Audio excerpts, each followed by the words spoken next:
আমার আসলে কথা বলার খুব একটা ইচ্ছা ছিল না, কিন্তু গতবার ওমরায় যেয়ে মানুষের কাছে আল্লাহর ঘরে কথা বলে এসেছিলাম যে তাদের কথা বলবো। আমরা আমাদের যারা বিদেশ থেকে টাকা পাঠান, আমরা তাদেরকে রেমিটেন্স যোদ্ধা বলি। 71 সনে যারা দেশ স্বাধীন করেছিলেন তাদের বলতাম মুক্তিযোদ্ধা।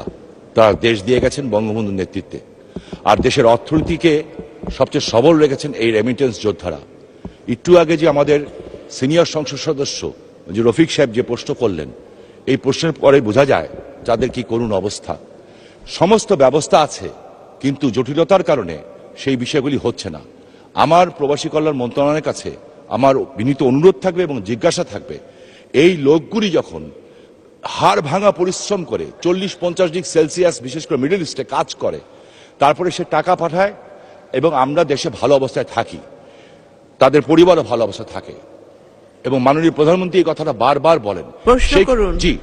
সেইখানে তারা যখন দেশে ফিরে, বিশেষ করে এয়ারপোর্টে তাদেরকে যেভাবে হ্যাস্তন্যস্ত করা হয়, আমার কাছে মনে হয় যে সেটা বন্ধ হওয়া উচিত, এবং এই মন্ত্রণালয় থেকে নির্দিষ্ট ভলেন্টিয়ার সৃষ্টি করে তারা যাতে একজন ভিআইপি হিসাবে এই দেশে প্রবেশ করতে পারে, সম্মান নিয়ে প্রবেশ করতে পারে, সেই বিষয়ে কোনো ব্যবস্থা গ্রহণ করবেন কিনা, করলে কবে নাগাদ করবেন? আপনাকে ধন্যবাদ মাননীয় স্পিকার।